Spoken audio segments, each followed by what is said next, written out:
Imagine कीजिए आपने Japan में बहुत कम इंटरेस्ट रेट पर पैसा बोरो किया, उस येन को डॉलर्स में कन्वर्ट किया और उस पैसे से ख़रीदे United states technology stocks, American bonds और दुनिया भर के दूसरे हाई रिटर्न एसेट्स। जब तक येन कमज़ोर है और जापान में इंटरेस्ट रेट्स कम हैं, this is a beautiful trade. लेकिन अचानक bank of Japan interest rates बढ़ाने लगे, येन तेज़ी से मजबूत होने लगे और आपका प्रॉफिटेबल ट्रेड लॉस में बदलने लगे। अब आपके पास दो ही चॉइसेस हैं, या तो और मार्जिन पैसा लगाइए या अपने एसेट्स बेचकर येन वापस खरीदिए और अपना लोन चुकाइए। लेकिन प्रॉब्लम ये है, आप अकेले नहीं हैं। अगर दुनिया भर के लेवरेज इन्वेस्टर्स एक साथ यही ट्रेड कर रहे हों तो सब एक साथ स्टॉक्स बेचेंगे और येन खरीदेंगे। और फिर टोक्यो में शुरू हुई करेंसी की ये हलचल नस्दक गिरा सकती है, निफ्टी गिरा सकती है और मुंबई में बैठे इन्वेस्टर को समझ भी नहीं आएगा मेरे स्टॉक्स क्यों गिर रहे हैं। ये कोई इमेजिनरी सिनेरियो नहीं है। अगस्त 2024 में जापान का टोक्यो स्टॉक प्राइस इंडेक्स एक दिन में लगभग 12% गिरा। स्टैंडर्ड एंड पुअर्स 500 उसी दिन 3% गिरा और इंडिया में सेंसेक्स और निफ्टी करीब 2.7% टूट गए। और आज अगस्त 2026 में येन कैरी ट्रेड फिर चर्चा में है। तो सवाल है, एक छोटी सी करेंसी पूरी दुनिया के स्टॉक मार्केट्स को कैसे हिला सकती है? आज गहराई से समझेंगे द येन कैरी ट्रेड। नमस्कार दोस्तों, नॉइज़ को म्यूट कीजिए और डेटा को अनम्यूट। मैं हूं आपका दोस्त अजीत और आप देख रहे हैं दी ओपनिंग एंड क्लोजिंग बेल, जहां ओपिनियन नहीं एविडेंस बोलता है। तो घंटी बजाइए और आज की असली मार्केट स्टोरी शुरू करते हैं।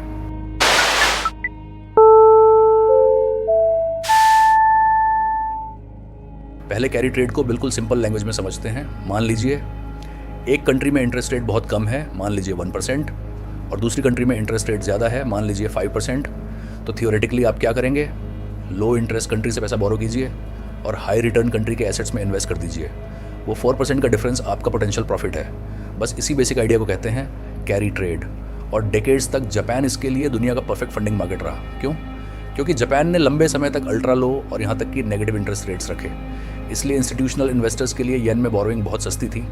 मान लीजिए मैं जापान से 1% पर पैसा बोरो करता हूँ और उसे यूनाइटेड स्टेट्स ट्रेजरी सिक्योरिटी में लगाता हूँ, जहाँ मुझे 5% रिटर्न मिल रहा है। सिंप्लीफाइड एग्जांपल में मेरे पास 4 परसेंटेज पॉइंट का क्लियर इंटरेस्ट डिफरेंशियल है। लेकिन यही पूरी कहानी नहीं है, क्योंकि इसमें एक और साइलेंट कैरेक्टर है, करेंसी, और वही इस ट्रेड को डेंजरस बनाता है। क्योंकि येन कैरी ट्रेड में आप सिर्फ इंटरेस्ट रेट्स पर बेट नहीं कर रहे, आप सीक्रेटली एक और बहुत बड़ी बेट कर रहे हैं कि येन डॉलर के मुकाबले मजबूत नहीं होगा।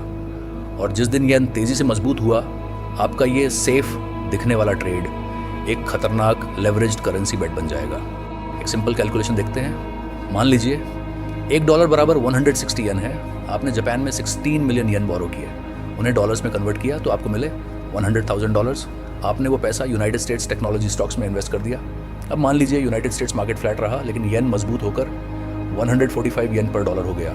आपके पास अभी भी वही $100,000 हैं, लेकिन जब आप उन्हें वापस येन में कन्वर्ट करेंगे अपना लोन चुकाने के लिए, तो आपको मिलेंगे सिर्फ 14.5 मिलियन येन, जबकि आपको रिपे करने हैं 16 मिलियन येन प्लस इंटरेस्ट। यानी आपके यूनाइटेड स्टेट्स स्टॉक ने कुछ गलत नहीं किया, वो तो वहीं खड़ी रहा था, फिर भी सिर्फ करेंसी मूवमेंट की वजह से आप भारी लॉस में हैं।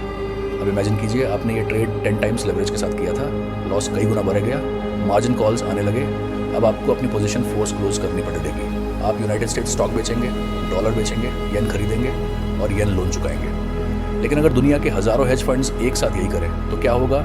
स्टॉक्स पर मैसिव सेलिंग प्रेशर और येन पर मैसिव बाइंग प्रेशर। येन और मजबूत होगा, कैरी ट्रेड और लॉस मेकिंग बनेगा और फिर शुरू होगा फोर्स डिलीवरेजिंग का एक फीडबैक लूप। अब थ्योरी को साइड में रखते हैं और रियलिटी देखते हैं।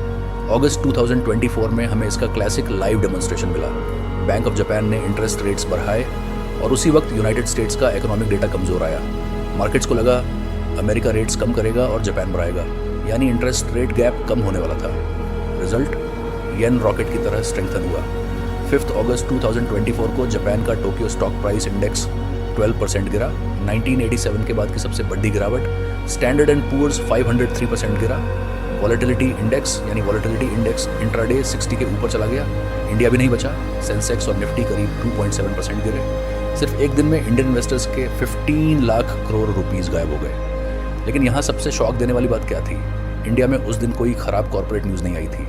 यही कैरी ट्रेड का सबसे अजीब हिस्सा है। आपके HDFC बैंक में कुछ गलत नहीं हुआ था, इन्फोसिस का बिजनेस ओवरनाइट कोलैप्स नहीं हुआ था, फिर भी स्टॉक्स गिर रहे थे। क्योंकि ग्लोबल मार्केट में इन्वेस्टर हमेशा एसेट इसलिए नहीं बेचता कि एसेट ख़राब है, वो कई बार इसलिए बेचता है क्योंकि उसे कहीं और आग बुझाने के लिए कैश चाहिए। इसे कहते हैं लिक्विडिटी कंटेजन।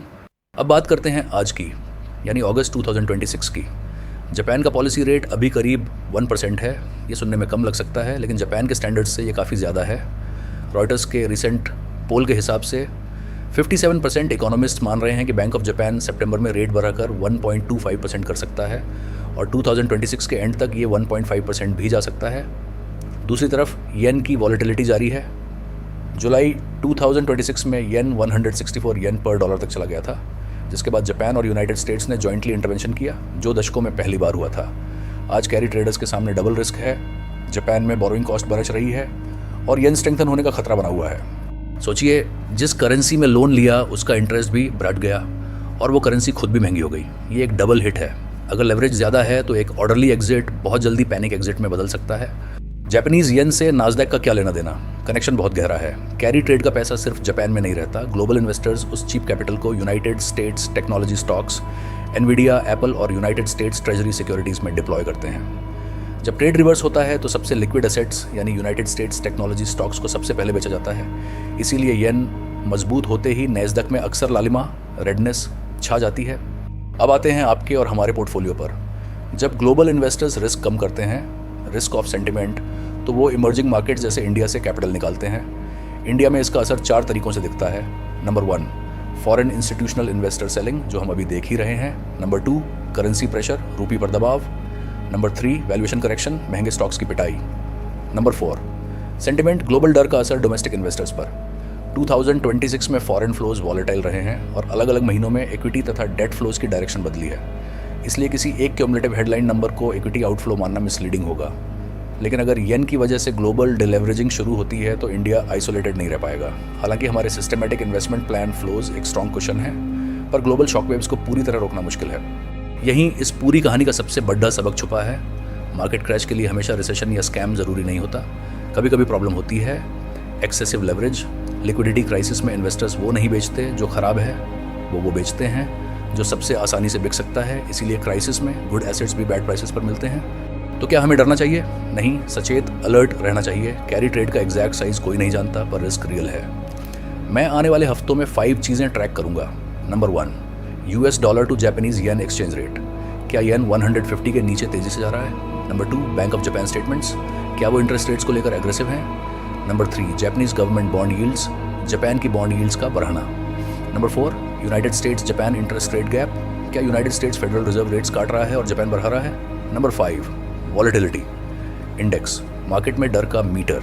याद रखिए, मार्केट सडन मूवमेंट से डरता है, लेवल से नहीं। तो जापान का येन अमेरिका और इंडिया को कैसे हिलाता है? जवाब है the invisible thread of global liquidity.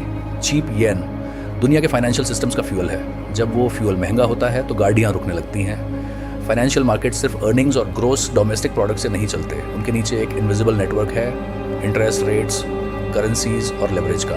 कभी कभी आपके पोर्टफोलियो की सबसे बड़ी रिस्क आपके देश में नहीं, हज़ारों किलोमीटर दूर टोक्यो के करेंसी मार्केट में बैठी होती है। तो दोस्तों, आज की घंटी यहीं थमती है, लेकिन याद रखिए, मार्केट बंद हो सकता है, कहानी नहीं।